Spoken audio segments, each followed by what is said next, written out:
wow, the coaching staff has decided that they will entertain in the portal virtually every position on the field. And I'm not saying that as a gross overstatement for shock purposes. No, in the last 48 hours or so, early part of this week, I've seen us connected to or interested in running back, tight end, defensive end, safety. We signed a corner, offensive line, defensive line. I mean, we're not going after punters and kickers, but basically everybody else.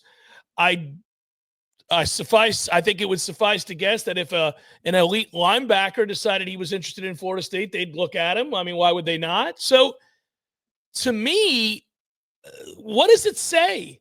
That's the question I'm asking. What does it say? And I don't mean that negatively. I certainly see where you could extrapolate this and say, oh, man alive, they hate their roster. Or I think they understand they're up against it. They have to win and win now. They don't have a lot of depth. We know that for a fact. We've stated already that during the purge process where they encouraged people to leave and they went out and talked to kids about coming in, that whole process really was, to me, a good thing, but it did leave you in some cases with a lack of a known commodity and or a lack of depth or both. And I think that they feel a desperate need to raise the floor, to ensure they have some depth in areas where they don't currently. And they're willing to go in now in a much bigger way than we thought at virtually every position. And look, it's sort of a smoker gets smoked mentality that Florida State has to have right now. And I think that's what they're exhibiting. Yeah, it looks like to me that in a lot of ways they're backfilling their roster because in some of these specific positions, they're grabbing freshmen, redshirt freshmen, third-year players, which is something that when we were talking about the portal approach last week, I was hoping to see. In that moment, I don't think I anticipated the frequency of at least visits or attempts at getting kids on campus for visits. I didn't think the number would be this high. But, I mean, they're keeping the staff busy at Warchant. They're keeping Michael Langston and Matt Lasser very busy on the premium recruiting / portal board. It's been renamed because it has to be renamed. There are a lot of players that Florida State is trying to get on campus this week. Some are going other places first. Some are coming to Florida State first. And the name of the game in the transfer portal is get them on your campus and don't let them go anywhere else. So it's a little bit different than high school recruiting. So there's a dynamics at play here that maybe Florida State is casting a wide net, and they're thinking that their return on the net they're casting is 1 out of 3 or 1 out of 4 players. But specifically on the offensive line, for example, the kid out of Rutgers is a first-year player. 19-year-old. Joshua Raymond from Vandy just is coming off of his redshirt season. Some of these other players that either are edge prospects or safety prospects, they could be early in their career. I know AJ Halsey from Houston is not, but that's somebody it looks like with Jacoby Thomas from Tennessee and AJ Halsey from Houston, Florida State and Miami are trying to land one of those two players. So it's an interesting back and forth. And, of course, the receiver, there's Tony Johnson from Cincinnati. I think he's taking more visits. But you're seeing a combination of Florida State going to grab 2025 players that can help them now, which we expected. But the numbers are starting to pile up for players that look like they would be more 2026 solutions or 2027 solutions, which to me indicates that those blunt conversations were had. And the coaching staff was waiting until the spring window closed for people to enter their names into the portal. And they had blunt conversations that said, look, for my scheme, I need this many players at this position. For my scheme on defense, I need more defensive backs, or I need more defense. I need another edge rusher or two. They're being very aggressive. And I'll be interested to see how the numbers all shake out when it's all said and done, how many they say yes to or how many they can get to say yes to Florida State. But they're casting a really aggressive wide net on two fronts, short-term and long-term right now. It's as if they've recognized that they have failed miserably in recruiting the high school ranks. and they're trying to replenish their roster with some known commodities and some long-term commodities, like you said, and retool to a large degree on the fly, and then hope that that produces, obviously, a much better result on the field this year, right here, right now, which I think is the path to being able to recruit the high school ranks in a way that you haven't in like the you having to oddly reprove what you did or prove again what you had already proved, which was that you could win and that you could win at an elite level, and then you botched it and you lost whatever momentum you had, and you're starting again without any proof of concept. So and in a weird way, you're starting without any proof of concept with a head coach who's in his 6th year, but you really are, because you have 2 new coordinators. Obviously, you have more coaches than that, but you have 2 new, in particular, OC and DCs. So a lot of these kids don't know what they're going to see from Florida State. You couple that with the disaster from a year ago and a head coach who's having to prove himself again, and you have a lot of trepidation from kids in recruiting, and they know the only way to get them off of that, what seems to me to be a valid concern, is to go win a bunch of games and try to refill this roster, as you're saying, backfill this roster, and then go win 8 games and see if you can't ride that wave in momentum and begin to recruit traditionally again. To the extent that anybody recruits traditionally anymore. Yeah, it's a complicated thing. It's a complicated needle to thread, because you don't want to run off good high school talent. But at this point, you're in such a dire circumstance that I can't worry about that. I've got to worry about the now. I don't care about what the message is being sent. And I think also, for some of these visits that they've secured, like if they do pursue a running back, like if they really get one on campus who's veteran and productive, I mean, good Lord, you got like 9 of them already on campus. None of them entered into I thought somebody was going to leave, and that window is closed now. So you're going to be taking another running back into camp, in addition to Chroma, who comes on campus. And like, what does that say to Singleton or Roydell or Cam Davis? Or like, you just go down the list. You're saying, yikes, some brutal conversations are going to be had, but they can't wait. They don't have the luxury of time to let things sort themselves out. They've got to go and work to sort things out. So I didn't expect that this week would be so full of these existential conversations from a portal standpoint. Now, we'll talk about recruiting a bunch, and we have talked about it a bunch, but they really are attacking this portal thing on 2 fronts, and it makes me fascinated to see what that final number is going to be. I thought it would be a handful at most. The way it's trending right now for at least the net they're casting to secure visits, I'm wondering how many spots they have. It seems like they have a lot of spots. I think that a lot of the folks in this fan base will be excited to see this approach. It's a ruthless approach. I just said it a moment ago, smoker gets smoked. This is it, man. I don't care about your feelings. I just don't have time to care about your feelings. And by the way, I also know that if you could, you'd screw me. It stinks that we're at this place, but this is the place we're at. And there's no, I would say this is anywhere. There's no loyalty anywhere anymore. And one of the things I saw an assistant coach say, maybe it was Hinshaw with Iris piece, Hinshaw's house, talking about kind of, there are negative consequences to some positive things that are happening in the sport. You and I both wanted players to be able to transfer when they want to transfer, not unlimitedly and not willy-nilly, but we did want them to be able to leave in the same way that coaches leave programs all the time. And we more than got our wish. And we wanted players to be paid, perhaps not in the manner that it's currently going on, but in some capacity. And that is certainly happening. But what it did do was lead to the professionalization in a hurry of college athletics. And the byproduct of that is that you as a coach do not really necessarily get to foster the relationships in the manner that you used to. You used to have the ability to almost be, in some cases, and this was a really tremendous strength of Bobby Bowden and his staff with the continuity that they had for so long, you could foster a kid along. I will name drop again here for a second, but just because he's a dear friend and I know that situation up close and personal, William Floyd chose Bobby Bowden partly because he thought he was a father figure. When he coming out of Lakewood, I don't want to get into William's business, but I know William's background, and William and his mother were very close.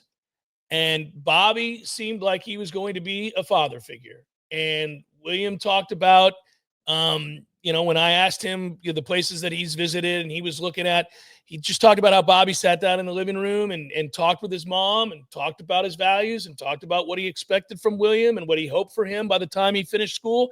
I just don't know that we're there anymore. I don't think that exists anymore, really, in the way that you recruit players.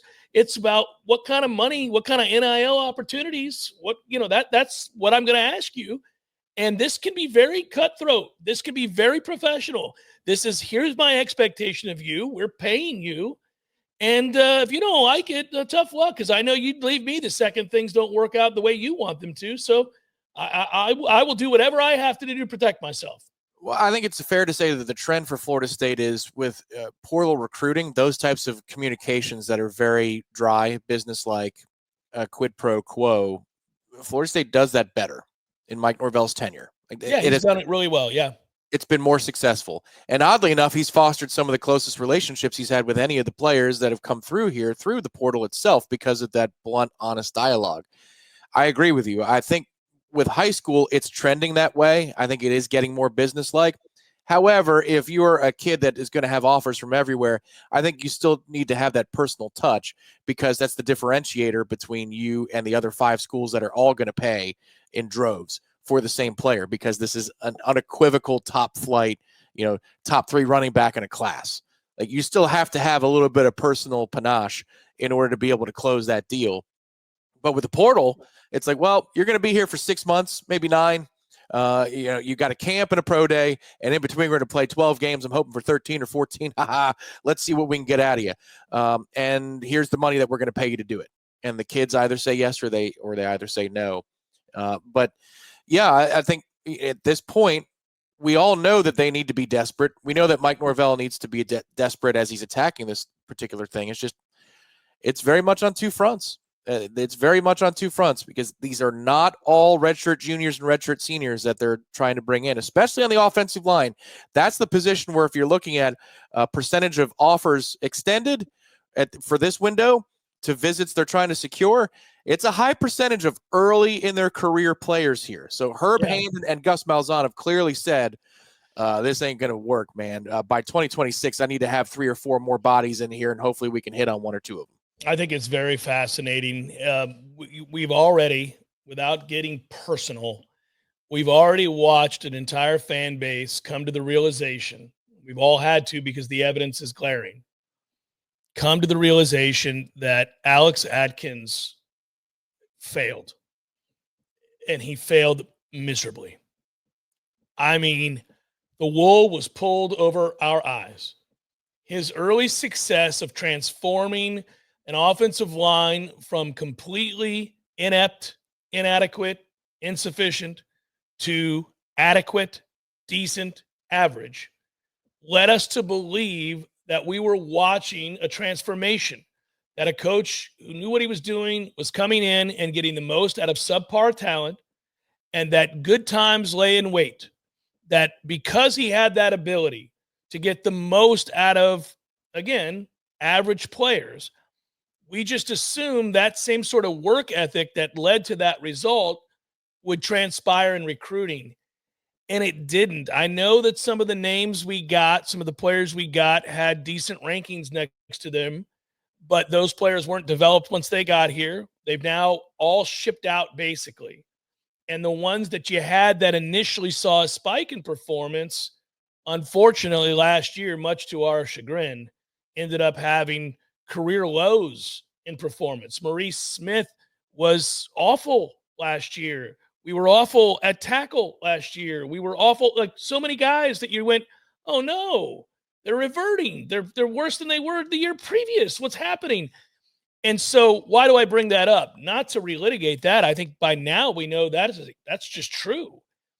It tells me that Herb Hand came in here, as you say, along with Gus Malzahn, and went, oh, we don't have what we need. We don't have the clay. We don't Well, have what we need. this is where it's smart, and I'm glad that they're doing it. Well, I mean, and you're trying to do it so you get the next contract, right? So it's like everybody's doing it for their own reasons, Oh, and sure. it's good. It's the market forces of I want to continue to get paid, so we're gonna have to fix this. But we're looking at the 2 deep this year and projecting it out before they enter, add any spring enrollees or spring transfer portal kids. And you've got 4 transfers that are going to start for you from this cycle. I think the leader in the clubhouse, if everything's fine with him, would be Richie Leonard. He's a transfer from the previous window. They're all out of eligibility. Maybe one of them has a year. I forget. I think they're all out of eligibility after this year.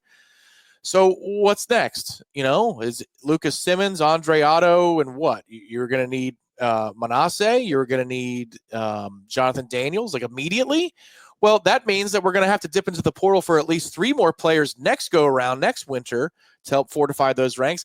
And I think the coaching staff is looking at that and saying, dear God, all right, I need to get some younger players on campus for this fall so that maybe we can cultivate 1 spot out of 5 to be a starter next year from this pool of kids that we get from a Vandy, or we get from a Rutgers, or we get from a lower classification. We bring in 4 new kids like that. It's like a secondary recruiting class at a high school. Maybe one of them hits along with 1 or 2 hits from our current crop of players that we did bring in a little bit of talent there. And then we'll go get 3 transfers. And that's how we're going to build our 5. But they're being proactive about it in April of 2025 instead of panicking in December of this year, which I like. That shows me that at least behind the scenes there is some semblance of common sense being, mulled around, which, with recruiting, we're asking very fundamental questions like, are they even having a conversation?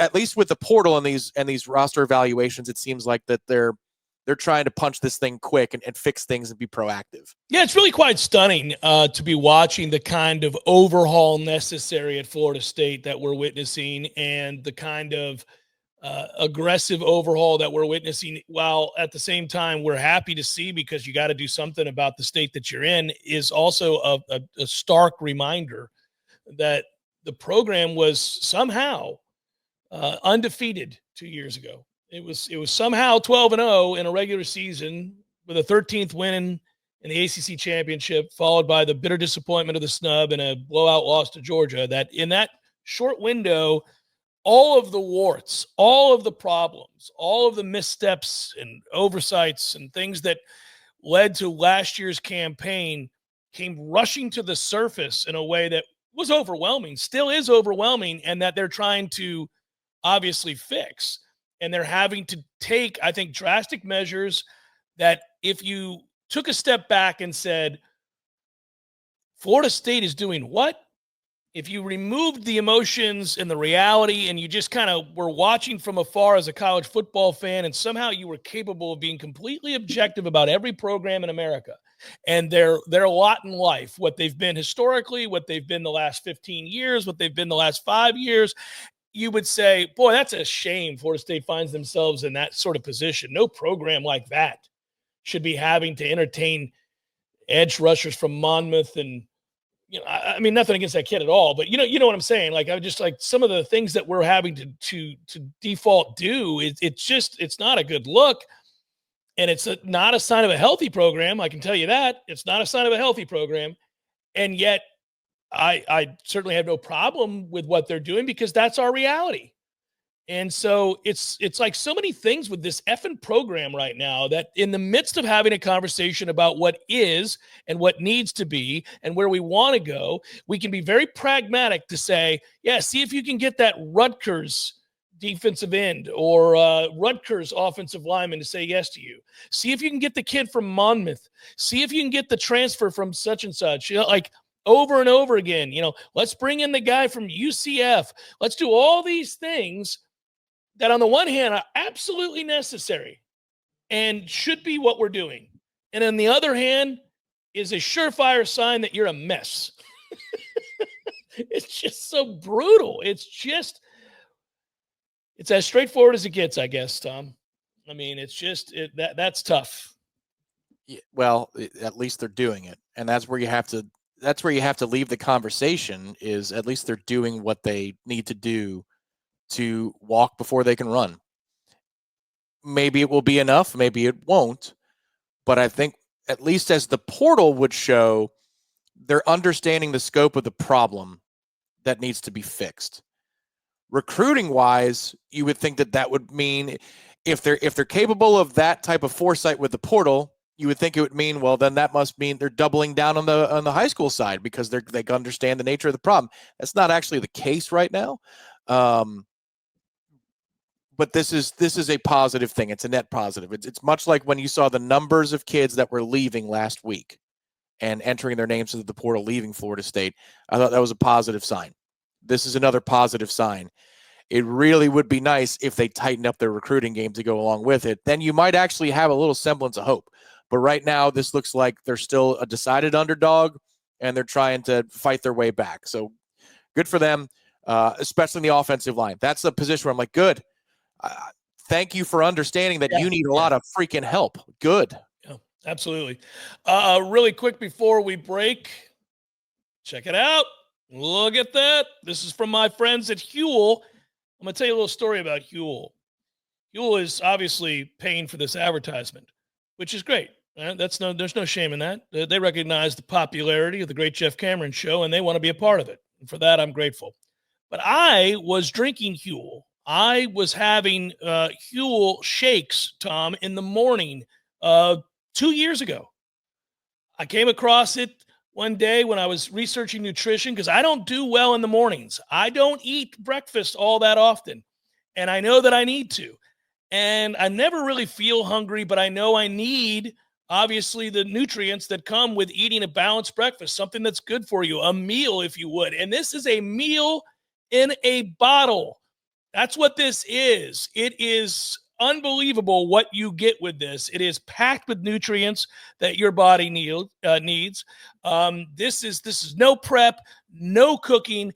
I'm out the door, and it tastes good. It's affordable. It's delicious. And right now, new customers get 15% off plus a free gift at Huel.com when you use my code. My code is Warchant. You're going to want to do this today. Mornings can be chaos in a lot of our houses. I understand that. You're out the door. You realize you haven't put together a balanced meal. Huel will do that for you. You drink it, you're on the go. And here's the thing, you feel full and you're ready to go. Go again to Huel.com. Use my code WARCHANT. You'll get 15% off. New customers, 15% off plus a free gift at Huel.com when you use my code WARCHANT. You ever been around really, well, I know you have. If you're listening to this, then you like sports. And if you like sports, you probably grew up playing sports. At least all the data shows that people who become lifelong sports fans played sports, certainly attended sports with their mom and dad or some family figure or loved one in their life. That's how you retain fandom. Is either playing or watching in person or both. And so that's how you end up listening to the Jeff Cameron show or sports talk radio shows in general in your 40s, 50s, 60s, 70s, and 80s, right? You're a fan. You're a sports fan. And thus, one can deduce that you get what it means to be competitive. You get what it means to be a hardcore competitor. That is to say, there are people that you've competed against in a game of, say, Monopoly, which is largely built around chance. I mean, honestly, if you are lucky enough to roll the dice and land on Park Place while you have the money, you're in good shape there. Yeah, there's some strategic moves here or there, but you get what I'm saying. And there are those who can handle losing in that game or any other board game, and those who really struggle to handle their emotions when they're dealt a fatal blow. And then there are the people who are willing to outwork, outtrain, out-intensify, whatever the moment may be, to lay it on the line in a way that is frankly kind of a competitive imbalance, is sort of a not good for you level of a competitive balance. And those are the people that largely become great at sport. Yeah, they have to have ability, but they take that ability and they work and they work and they work and they make it so that it's nearly impossible to do it wrong, and they are going to sacrifice every other aspect of their life to be great at this thing. And that's why many years later, when you hear people talk about those kinds of individuals, it gets complicated. When you talk to people about, or those that knew best, Muhammad Ali, Michael Jordan, Larry Bird, Magic Johnson, Jerry Rice, we can go on and on and on. The guys that were at the pinnacle of their sport, either as players and then later coaches or even front office folk, you'll hear a mixed bag. You'll hear, well, he was a great teammate. He was reliable. You'll also hear that he made certain situations incredibly uncomfortable. He crossed lines. He said and did things that could be outright cruel in order to try to motivate. Sometimes it was a gross misstep. Why do I bring that up? Well, I saw two things in the last 48 hours, 72 hours that kind of piqued my interest on that front. And both were sad, but for different reasons. And I figured I'd bring them together here for these, two examples and talking points, because the last segment is always going to be probables when it's baseball season, damn it. And they got a full slate. So I'll start with this one. We don't talk a lot of the association on this show. I do watch. I am locked in. I do care. And this doesn't have to necessarily be about the NBA, but more about an observation. And that is, I didn't think we'd see it. And for all of the touting and the pride and the annual mentions of the Miami Heat's culture, commonly referred to as Heat culture, for all of the extolled virtues of said culture, we witnessed the most embarrassing of defeats, the most embarrassing of the sweeps. Quite literally, you could say. I mean, maybe not because they weren't favored to win, but to be undressed, to be depantsed, to be belittled and absolutely throttled in the manner that the Heat were in a 4-game sweep to Cleveland, all before Pat Riley, is something to behold. Miami Heat quit while Pat was watching. So about that Heat culture, Cleveland 138, Heat Miami 83. All you need to know, for those of you that didn't watch this game, which might be many of you, it was a foregone conclusion. Most thought coming into the game, it was 3-0 Cleveland, one of the better teams in the league, going against a team that is filled with holes and has some offseason planning to get to. But it was 70-25. The score in a playoff game for the home team was 70-25 late in the second quarter of Game 4. The Cleveland Cavaliers did indeed sweep Miami, but that sweep of Miami, and it will be forever noted when you're going to go look in the record books. We'll see if this gets bested at some point here in the near future, but I don't know. It will be something that you see in the record books because it was a record. It now holds the record for the largest margin of victory in a series, in a 4-game series, with a combined total of 122 points. The Cavs outscored the Heat across the 4 games that they swept by 122 points. And I thought about how competitive Pat Riley was as a player before my time. I thought about how competitive he was as a coach in my time. At the height of my basketball fandom, it was Pat Riley who sat atop the NBA world and, as we all know at that point, coined the phrase, quite literally, and owns it, three-peat. He's the guy that found the buttons to push, the egos to manage, to winning 3 straight titles, to getting to a point where they were, along with the Boston Celtics, the team of the 80s. It was those franchises, and it was his relentless drive in Magic Johnson, Kareem Abdul-Jabbar, James Worthy, A.C. Green, Byron Scott, Kurt Rambis, those teams, incredible teams, fun teams to watch for years, driven to excellence. And then he took that ability to coach and he went to the Knicks. And then, of course, fast forward to where we are now, he becomes the executive of all executives. And you just never thought you'd see that. So this morning I'm sitting here thinking there's no chance that Pat Riley doesn't make significant changes to the order of operations in Miami and the way they do things. Because most of the time I don't like to throw around quit, but there's no getting around 70-25 in an elimination game. That's called they quit. On to the other very competitive guy, peculiar as he is, a little off-putting at times, sometimes endearing, and somebody who had absolutely refurbished his reputation with the year off from the game, only to, in one interview, I think, ruin it, and maybe for good. How many of you have watched the Bill Belichick CBS Sunday Morning interview? Oh, no. Oh, no. We just witnessed an old man being held hostage by a woman.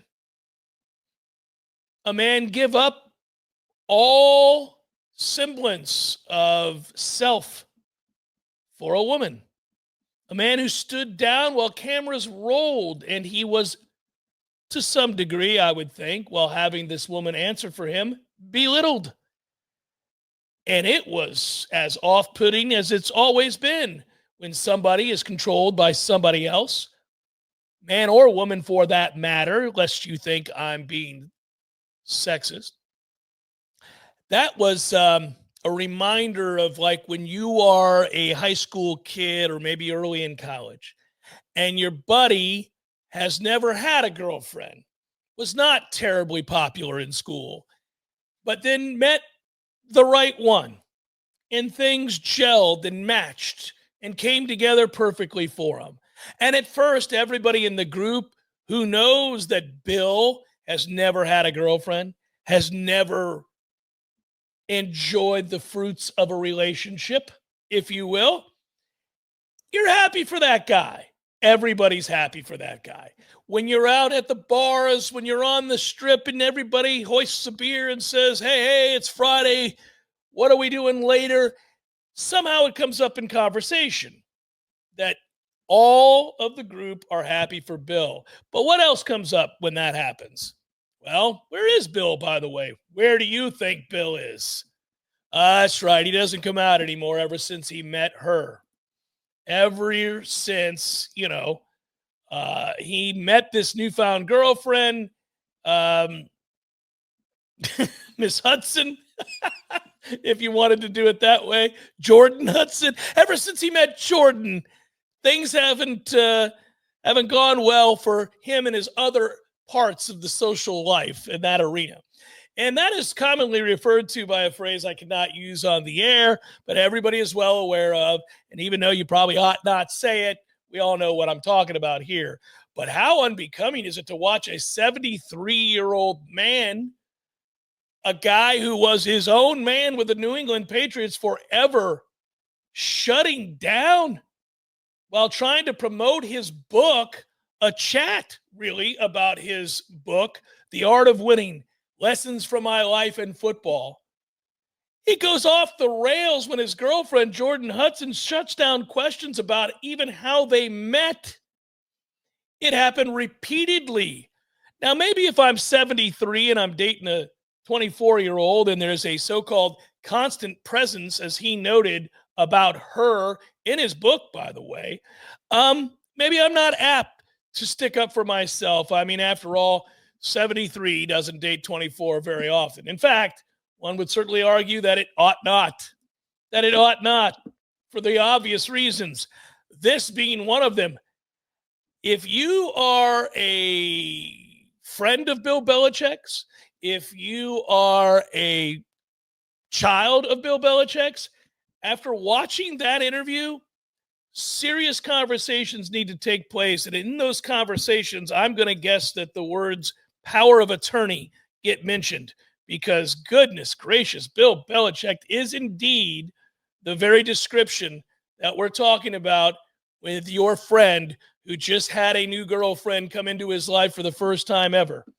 Bill, run for the hills. She's taken everything you got, including your soul. You look like an idiot, and you're not an idiot.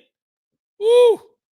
Jeff Cameron Show, bonus hour. Come back, wrap it up momentarily. Wrapping it up, bonus hour. Jeff Cameron Show, waning moments. Appreciate you being here on a Lawn Maintenance Tuesday, Seminole Headlines Tuesday. I can't believe it. Last Tuesday of April, just like tomorrow will be the last Wednesday of April. And here we go, parents, into May. Into May we go, which is the final weeks of the school year. You got your vacations planned. You've got your summertime plans in place. What are you doing? Are your kids going somewhere? You going to the beach? AboveandBeyondVR.com if you are. Cut out the middleman. Cut out, more importantly, the fees. That's right. No Airbnb fees, no VRBO fees. Above and Beyond Vacation Rentals, AboveandBeyondVR.com. Use the promo code JCS. Use the code JCS. Save 5% on your booking in addition to the money you're saving, obviously, without those middleman fees. These are Noles, and they're here to help you. Good people and properties that you will love. And the greatest, the greater Clearwater, Pinellas County, Hillsborough area, you are in good shape. Over 30 properties, some right on the water, right on the ocean, right on the Gulf.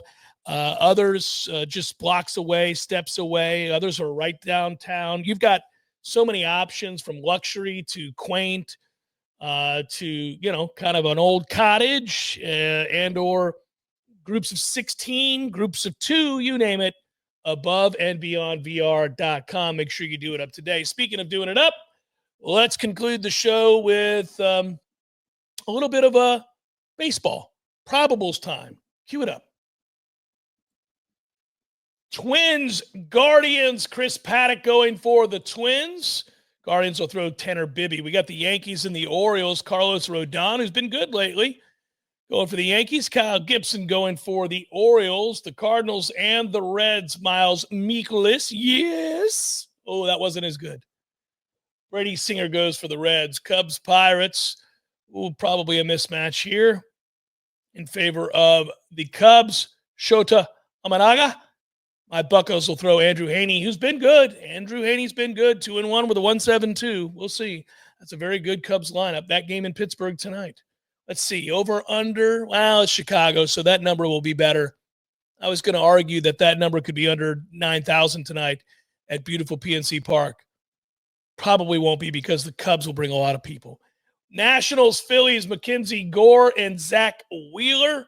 We got the Royals and the Rays. Michael Lorenzen, the Rays, were back to 500. Now a game under 500 at 14. Oh, excuse me. They are 14-14.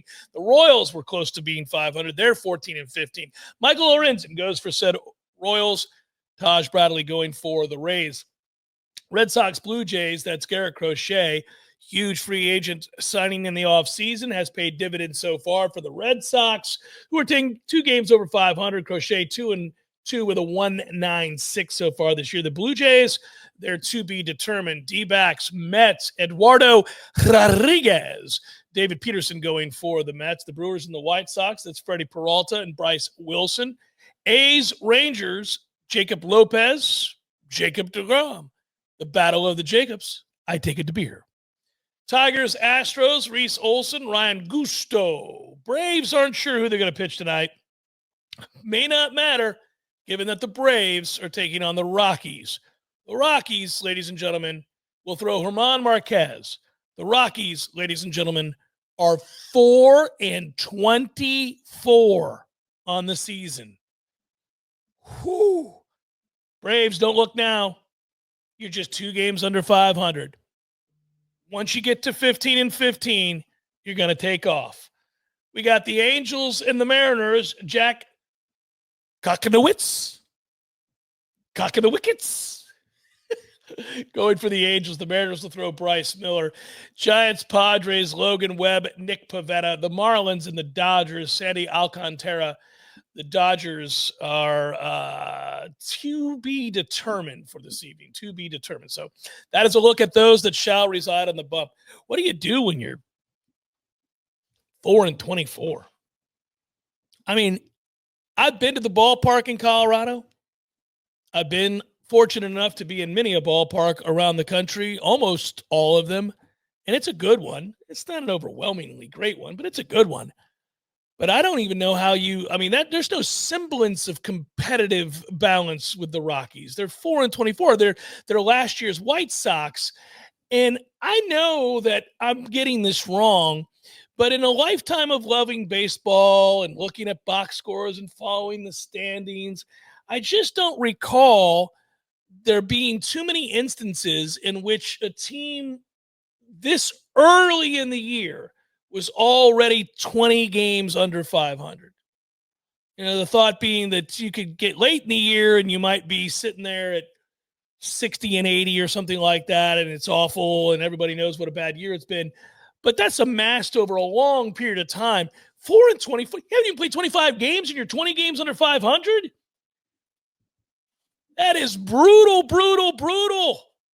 But come on out to the ballpark, everybody. Soon the Rockies will have to do the free beer giveaway, some sort of thing. I know most major league clubs these days just offer up some sort of massive discount on large quantities of food. Come watch us lose, but on the cheap with a bunch of fried foods.